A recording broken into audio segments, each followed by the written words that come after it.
Sponsored by Local Touch Online, a free online magazine that has an exclusive article by Pop Culture Geekery every month. Also sponsored by Hill Country Comic Con. Hill Country Comic Con is here to promote fun, art, literacy, and imagination through pop culture and comics. It will be held November 28th and 29th at the New Braunfels Convention Center. Go to hillcountrycomiccon.com to get your tickets today.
Welcome to another episode of Unearthing My Childhood.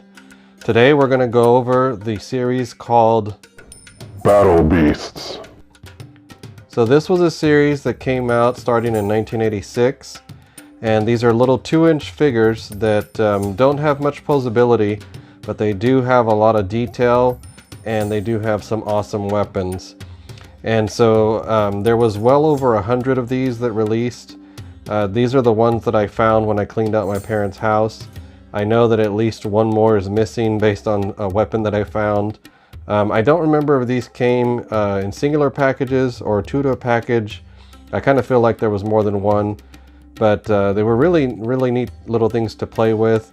And they actually had a pretty popular gimmick where the holographic picture on their chest would be one of 3 elements.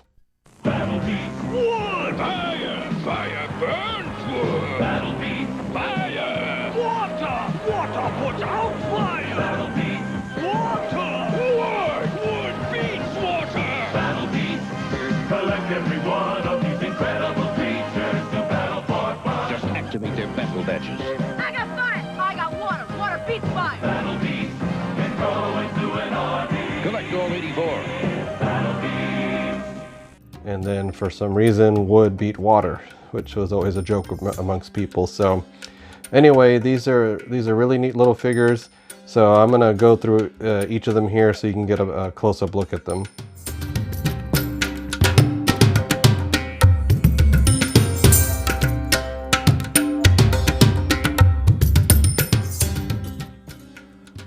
So first up, this threatening looking gentleman here is Killer Carp. Not to be confused with Killer Croc or Magikarp, which if you put those two together, I don't think this is what you'd get, but hey, people have imaginations, right? But anyway, this guy is obviously inspired by a great white shark. All the battle beasts had, humanoid form, but they were based on some sort of animal, which conveniently was of Earth. But one thing that they all had was these really cool blade weapons. In fact, when I was researching the toy archives, I noticed that it seemed like they went out of their way to make sure that the blades all had unique looks to them, because I had to match up the blades to each figure, and it was actually pretty easy to do. Sometimes I spotted the blade before I spotted the figure in the archive.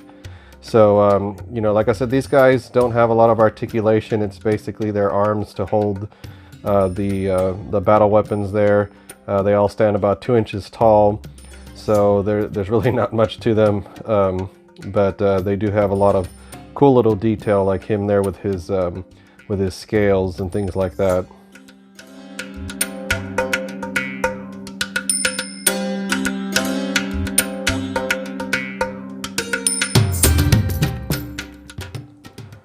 This guy here is named Triple Threat Snake, which I assume the triple threat is not only his snake head, but his 2 hands, which are also snake heads, because you can never have too many snake heads when you're a snake. So so he's got this awesome battle axe here, and you know, all of them had this really cool armor.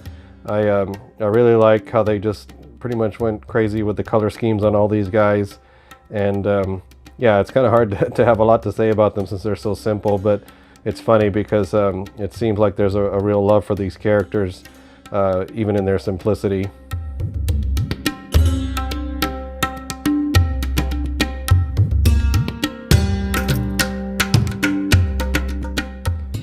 So I forgot to mention the snake's element. It was water. They don't show up very well here on the camera, so if I can find a stock photo somewhere online, I can show you what that looks like. But basically you just hold your thumb or finger over the emblem and then it'll reveal what they have. I found that in this collection that I salvaged, I only have fire and water. So this guy here has fire, and his name is Hardtop Tortoise, which I thought was interesting because his color scheme especially, but his skin and everything kind of reminds me of a Komodo dragon. But you know, hey, that was probably used later on because with over 100 figures they had plenty of animals to play with. So you notice here he doesn't just have two hands, he has a hand and then he has a claw hand. So obviously with all these blade weapons, you know, sometimes they succumb to the Star Wars thing where people get their limbs lopped off. I don't know if you can see there, but on his feet he seems to have little tank treads on the side of his boots, I guess. So that would be an interesting feature. Can you imagine if these guys could transform? That would have been amazing.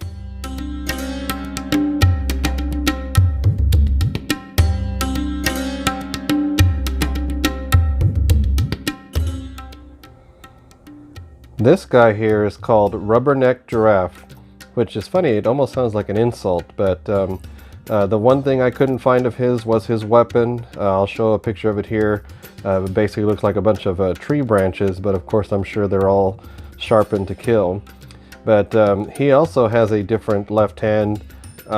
It looks like he has the hooves, I guess, of a regular giraffe, but they look a little bit more, you know, blade-like and dangerous. And let me check to see what his symbol is real quick. So his symbol was water, so he definitely would be the one to win against the tortoise that we just showcased.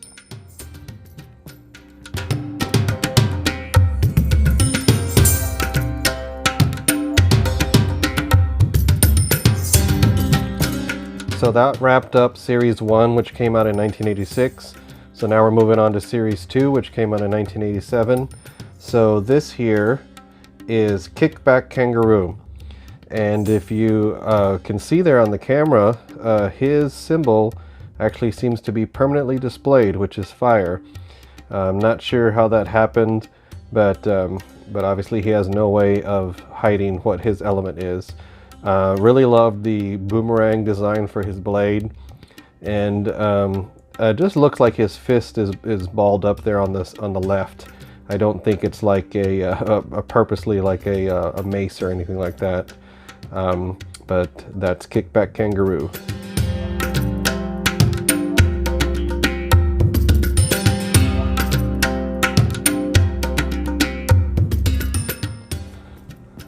So I know what you're thinking. You're like, what is this? It's just a weapon. So this one I had to do a little RIP for one that I couldn't find, but I found his image and I totally remember this guy. He was called Octillion Octapus, and he was a really cool looking battle beast. So I'm really sad that I couldn't find him, but hey, you know, maybe he'll turn up one day.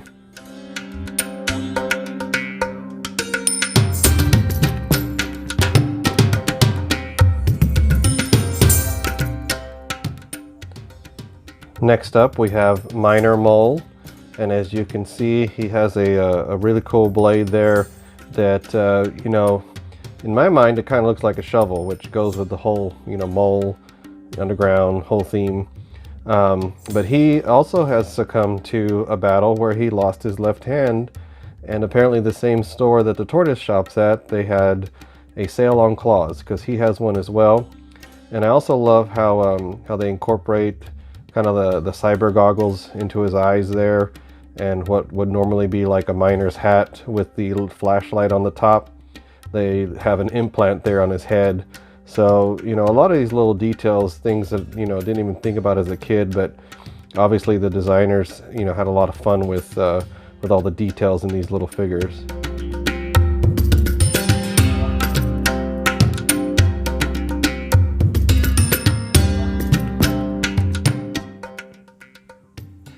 So I'm sure to keep with the nautical theme that started with Octillion Octapus, here we have Cutthroat Cuttlefish, which is a really funny name when you think about it, because he's got so many blades. I mean, I know what a cuttlefish is, but, you know, it reminds me of the word cuddle, and definitely don't associate blades with cuddling. Anyway, that's where my mind goes when stuff like that comes up. So he's obviously based after a giant squid, a white giant squid with menacing yellow eyes. I love how they made his tentacle be able to hold his double-sided spear there. And again, he seems to have succumbed to a battle where he lost one of his tentacles, but he wasted no time in adding yet another spear to it. I kind of feel like if this guy lost all his tentacles, he would just have spears all over the place, looking kind of like a squid porcupine thing. But yeah, that's the kind of imagination, you know, that these little figures took me to as a kid, because they're just so cool and such a condensed design. Really cool figures.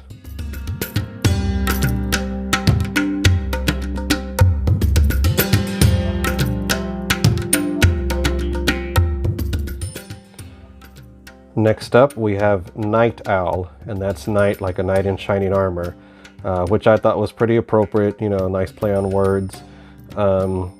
That blade he has, I can't remember the name of the symbol. I'll find it here, but I think it's used for the Saints football team.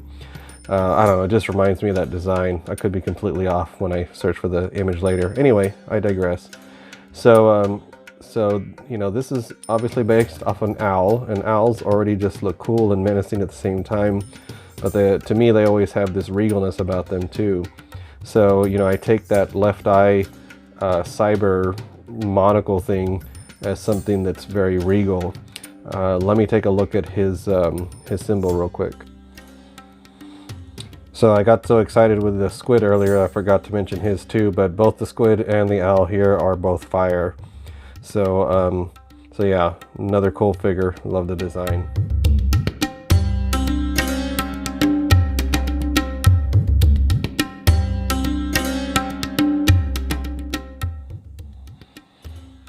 And finally here we have Pillaging Polar Bear, who has a massive, like, blade here. I don't even know what to call it.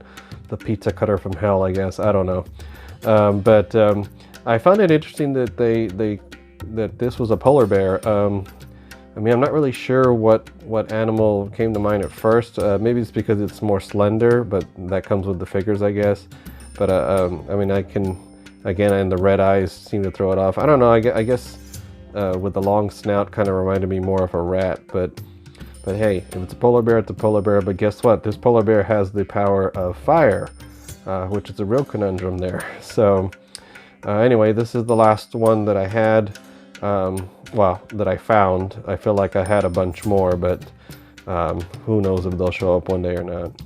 So I hope you guys have enjoyed this video about the Battle Beasts. There definitely are some cool figures, and so I Water beats fire.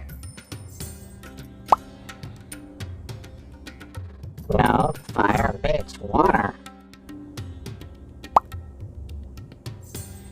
That doesn't even make any sense. We're space animals with blade weapons.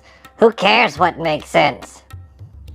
What All I'm saying is that it's ridiculous. We're all digging space animals. We have weapons and we fight each other and we just use whatever we have. We don't need to know what. I mean, weapons can take you out. It doesn't matter what. It's just simple science. That's all it has. I'll show you right now. Let me. The rules are: water beats fire, fire beats wood, And wood, for some reason, beats water. That's the way it's been since 1986. So you guys just need to accept it and move on. Anyway, thank you guys for watching another Unearthing My Childhood. I'll be doing a few more videos as I have found some more stuff, and I'll be posting them. So if you like this video, please hit like. If you haven't subscribed, please subscribe. That way you get notifications. Hit the bell icon. That will let you know when the next video is up. But anyway, until next time, guys, hopefully you guys can do your own research and see some more of these awesome battle beasts.